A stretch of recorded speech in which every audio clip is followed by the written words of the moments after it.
I 19F have been dating my boyfriend Jake 18 meters for 2 years now. We met during sophomore year of high school in our shared chemistry class. I was struggling with the subject, and he offered to help me study.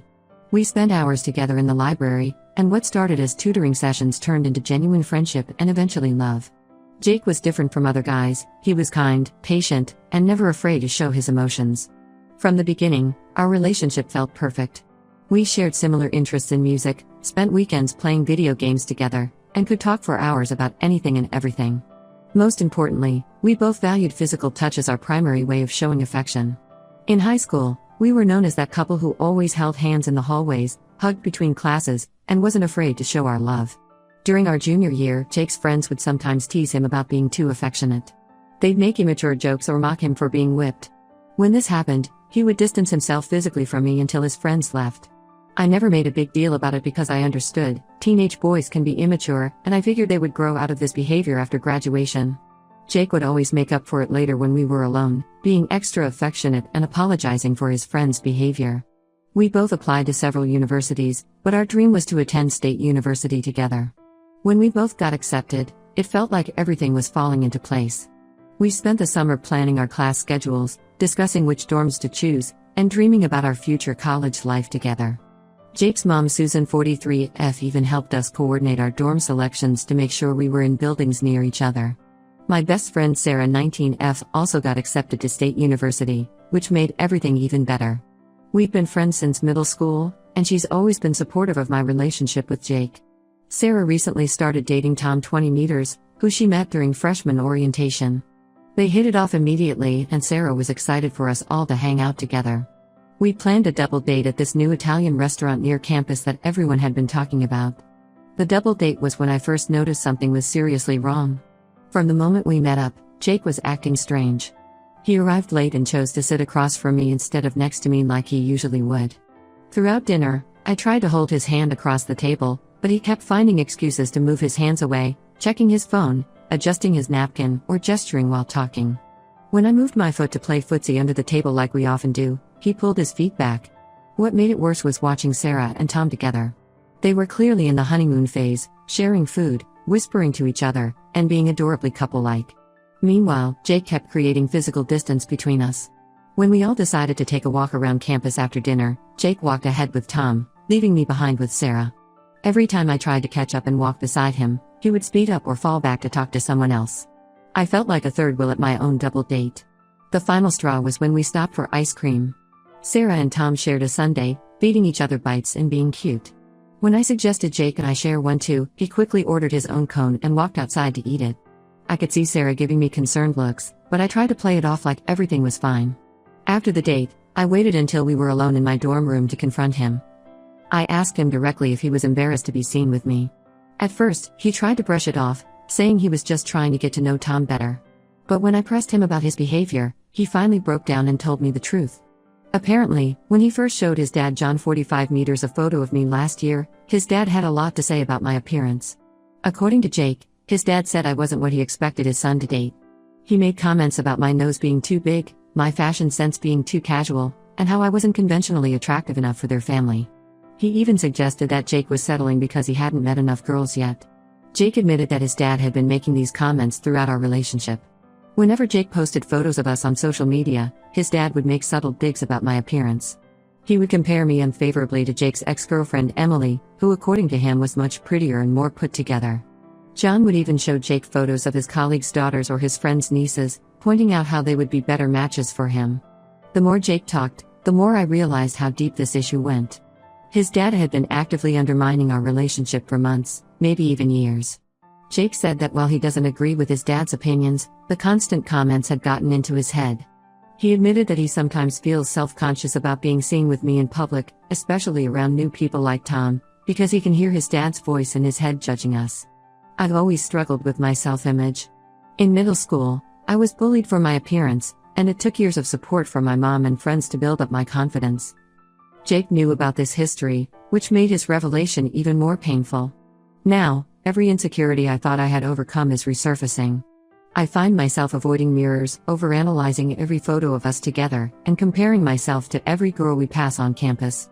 Jake apologized profusely and promised to work on being more affectionate in public. He said he loves me regardless of what his dad thinks and that he'll try to stand up to his dad's comments. But I don't know how to move forward from this. Every time we're together now, I wonder if he's thinking about what his dad said. When we visit his house for Sunday dinners, I feel John's judgmental eyes on me, analyzing every flaw in my appearance. My mom thinks I'm being too sensitive about this. She says all parents have opinions about their kids' partners and that I should focus on my relationship with Jake, not his dad. Sarah suggested I should confront John directly and tell him how his comments have affected me. But neither of them seems to understand how deeply this has wounded me. How can I have a future with someone whose family thinks I'm not good enough?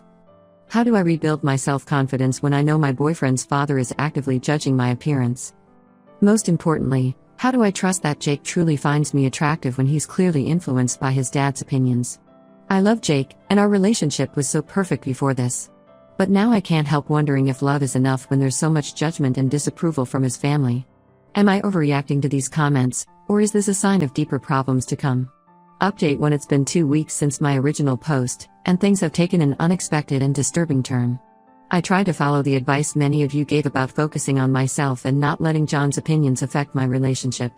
Jake and I had several long conversations about this, and he seemed committed to being more supportive and standing up to his dad. Last weekend, Jake's cousin Emma 19F came to visit from across the state. She recently got accepted to State University and wanted to tour the campus. Jake suggested we all hang out at his parents' house since Emma was staying there. I was nervous about being around John, but I wanted to make a good impression on Emma since she'd be joining us at university next semester. When I arrived at Jake's house, Emma was already there. She seemed really nice and we hit it off immediately. We discovered we had similar taste in music and both played volleyball in high school. For a while, everything was going great. We were all sitting in the living room, sharing funny stories and looking at old family photos that Emma brought. Then John came home early from work. The atmosphere in the room instantly changed when he walked in. He looked surprised and somewhat annoyed to see me there. At first, he just made small talk with Emma about her college plans, but then he started making these subtle yet cutting remarks. He began by asking Emma if she remembered Jake's ex-girlfriend Emily from the family reunions. When Emma said yes, John pulled out his phone and started showing her photos from past family events where Emily was present. He kept pointing out how photogenic Emily was and how she always knew how to dress appropriately for family functions. The whole time, he was throwing these quick glances in my direction, clearly trying to draw comparisons. I was wearing my usual casual outfit, jeans and a sweater, and suddenly felt completely underdressed. John made a point of mentioning how Emily always wore dresses to family gatherings and how she came from a family that understood social etiquette. Each comment felt like a deliberate jab at my middle-class background and casual style. But what happened next was even worse. John started talking about how Jake and Emma would make such an attractive couple. He wasn't even trying to be subtle anymore. He literally said, "You two would make such gorgeous babies. Those family genes would really shine through." Then he added that it wouldn't be weird for them to date since they're not blood related, as Emma is his wife's sister's daughter. The whole time this was happening, Jake just sat there silently. Emma looked incredibly uncomfortable and kept trying to change the subject, but John wouldn't let up. He went on about how important it is to maintain certain standards in relationships and how some people just understand the importance of family connections better than others. I couldn't take it anymore. I mumbled something about having to study and left the house in tears. Neither Jake nor anyone else tried to stop me. As I was driving home, I got a text from Emma apologizing for her uncle's behavior, but nothing from Jake. Later that night, around 11 p.m., Jake showed up at my dorm. I expected him to apologize and comfort me, but instead, he started talking about how stressed he's been lately. He said he feels torn between his family and me, and that maybe we should take a break to figure things out. Then he dropped a bombshell: his dad had threatened to stop paying for his college if he continues dating me. The next day, I was trying to process everything at the campus coffee shop when Emma walked in. She saw me and came over to talk. What she told me made everything so much worse. Apparently, this wasn't just about John's superficial issues with my appearance. He had been planning this for months. Emma revealed that John had been sending her photos of Jake since last summer, trying to spark her interest. He would text her about how smart and handsome Jake was becoming, and how wonderful it would be to keep successful relationships within their social circle. He had even manipulated the situation so Emma would choose State University, telling her about all the networking opportunities she'd have with their family connections here. Emma felt guilty about the whole thing. She showed me some of the messages John had sent her, talking about arranging social events where she and Jake could get closer. He had been telling her that Jake's relationship with me was just a phase and that Jake needed someone more suited to their family's social status. Jake's mom Susan called me yesterday, supposedly to apologize for her husband's behavior. But even her apology felt backhanded. She kept saying things like, "You're such a sweet girl and sometimes first loves aren't meant to last." Then she suggested that maybe Jake and I should see other people during college to grow as individuals. It was clear she was just trying to find a polite way to end our relationship. I feel completely blindsided by all of this. What started as hurtful comments about my appearance has evolved into something much more calculated and manipulative. John isn't just a judgmental father, he's actively trying to break us up and orchestrate his own version of Jake's love life. The worst part is Jake's passive response to all of this. He hasn't stood up to his dad once. Instead, he's letting himself be manipulated by threats about his college funding. I'm starting to wonder if he's actually conflicted about our relationship or if he's just using his dad's disapproval as an excuse to explore other options. I don't know what to do anymore. Part of me wants to fight for our relationship and prove them all wrong, but another part of me is exhausted from constantly feeling judged and unwanted. How can I compete with someone they've literally been grooming to be Jake's perfect match? Should I even want to? Most of the comments on my original post suggested I should focus on my own worth and not let John's opinions affect me. But how do I do that when it's becoming clear that this isn't just about my appearance anymore? This is about social class, family connections, and a level of manipulation I never expected to encounter in my first serious relationship. Update 2: It's been a month since my last update, and I've uncovered some truly disturbing information that has changed everything. After Emma revealed John's attempts to set her up with Jake, I started paying more attention to Jake's behavior. I noticed he was being increasingly secretive with his phone, always placing it face down and stepping away to answer calls. He was also spending a lot more time at his parents' house despite our ongoing issues with his dad. Last week, my friend Sarah saw Jake having lunch with Emily, his ex, at a small cafe about 20 minutes from campus. This wasn't just a casual run-in, they were sitting close together in a corner booth for over 2 hours. Sarah took a photo and sent it to me immediately. When I confronted Jake about it, he initially tried to deny it. But when I showed him Sarah's photo, he broke down and admitted that his dad had been arranging these meetings for weeks. According to Jake, John had reached out to Emily's parents about a month ago, expressing concern about Jake's state of mind in college. He told them Jake had been struggling to adjust, a complete lie, and suggested that reconnecting with Emily might help him feel more grounded. Emily's parents, who had always been close with John and Susan, agreed to encourage the reunion. While Jake was trying to explain this to me, making it sound like he was an unwilling participant in his dad's schemes, I received a message from Emily herself. She had apparently been feeling guilty about the situation and decided to tell me everything. She sent me screenshots of her conversations with Jake going back several months, long before John supposedly reached out to her parents. The screenshots painted a completely different picture than what Jake had told me. He had been actively messaging Emily since the summer, telling her he missed her and that breaking up was the biggest mistake of his life. There were messages where he called our relationship a rebound and said he never got over her. He even complained to her about how his dad kept comparing us, saying his dad was right about me not fitting in with their family. What made me feel physically sick was finding messages from before Emma's visit, where Jake and his dad were coordinating this whole plan. John would create opportunities for Jake to meet with Emily or Emma, and Jake would use these meetings as excuses to distance himself from me. They had even discussed how to handle the eventual breakup, with John suggesting they wait until after midterms so it wouldn't affect Jake's grades. The most infuriating revelation came during a call with Susan. She had called my mom to discuss the situation, not knowing I was at home. During their conversation, she accidentally revealed that they had set up a trust fund for Jake's education when he was born. John had no actual control over Jake's college funding. It was all a lie to manipulate me into being understanding about his distant behavior and to make me feel guilty about causing family tension. When I called Jake to confront him about all this, his response was pathetic. He tried to claim that his dad had pressured him into messaging Emily, that he was confused about his feelings, and that he never meant to hurt me. But then he slipped up and mentioned something about Emily's upcoming internship at his dad's firm, an opportunity that had apparently been part of their plan all along. Everything suddenly made sense. John's initial comments about my appearance weren't just about looks. They were the beginning of a calculated plan to push me out of Jake's life and replace me with someone who could benefit their families socially and professionally. Jake wasn't just a victim of his father's manipulation, he was an active participant in this scheme. The real kicker came when I logged into Instagram later that night. Emily had posted a photo of her and Jake from that cafe, captioned "Sometimes things work out exactly as they're meant to." Jake's dad had already liked and commented on it, welcoming her back to the family. The post was less than an hour old, which meant Jake had gone straight from denying everything to me to publicly flaunting his relationship with Emily. I feel completely stupid for not seeing this sooner.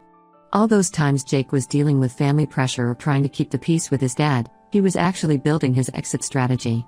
He used my insecurities about my appearance and my understanding nature against me, making me feel like I was the problem while he orchestrated this entire situation with his dad. I'm writing this update partly because I need to process everything that's happened, but also as a warning to others. Sometimes when someone shows you their true colors through small actions, like letting their family disrespect you or failing to stand up for you, it's not just about that isolated incident. It can be a sign of much deeper issues and betrayals happening behind the scenes.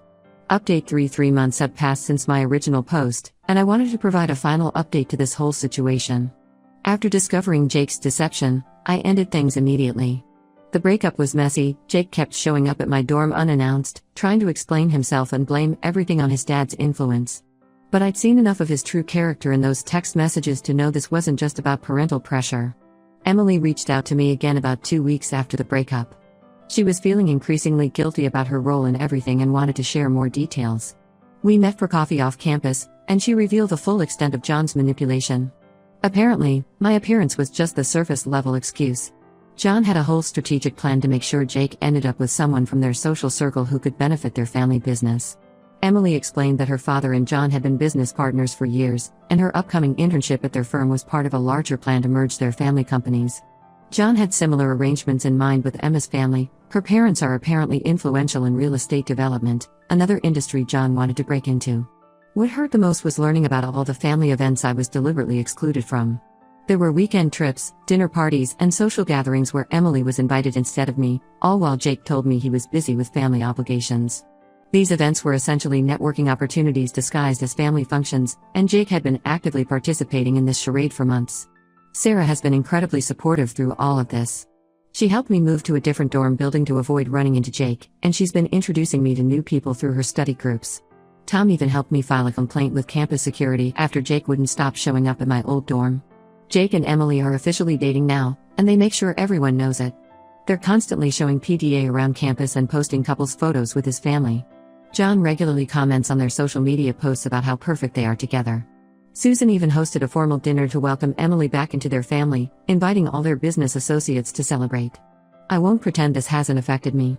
Some days are harder than others, especially when I see them around campus or hear about their relationship from mutual friends. But I'm focusing on myself now. I joined the campus photography club and made new friends who don't know anything about this drama. I've also been spending more time with my mom, who finally understands why this situation was so devastating after learning the full story. Last week, I ran into Emma at the library. She's transferred to a different university for next semester, apparently deciding she wants nothing to do with her uncle's manipulation. She apologized again for her part in everything and warned me that John had similar plans for several of Jake's future girlfriends before he even met me.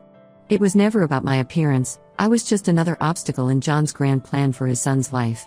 The most valuable lesson I've learned from all this is to trust my instincts. Those early comments about my appearance should have been a red flag, not something to work through. Someone who truly loves you would never let others diminish your worth, especially not their own family. I deserve someone who's proud to be with me, regardless of what anyone else thinks or what business opportunities they might be missing out on. I'm not dating right now, and I'm okay with that. I'm focusing on my studies and rebuilding my self-confidence. But next time, I'll remember that love shouldn't come with conditions about social status or family connections. And I definitely won't ignore red flags just because someone apologizes and promises to do better. This will be my final update. Thank you to everyone who supported me through this journey. I'm not fully healed yet, but I'm getting there, and I'm stronger for having gone through this experience.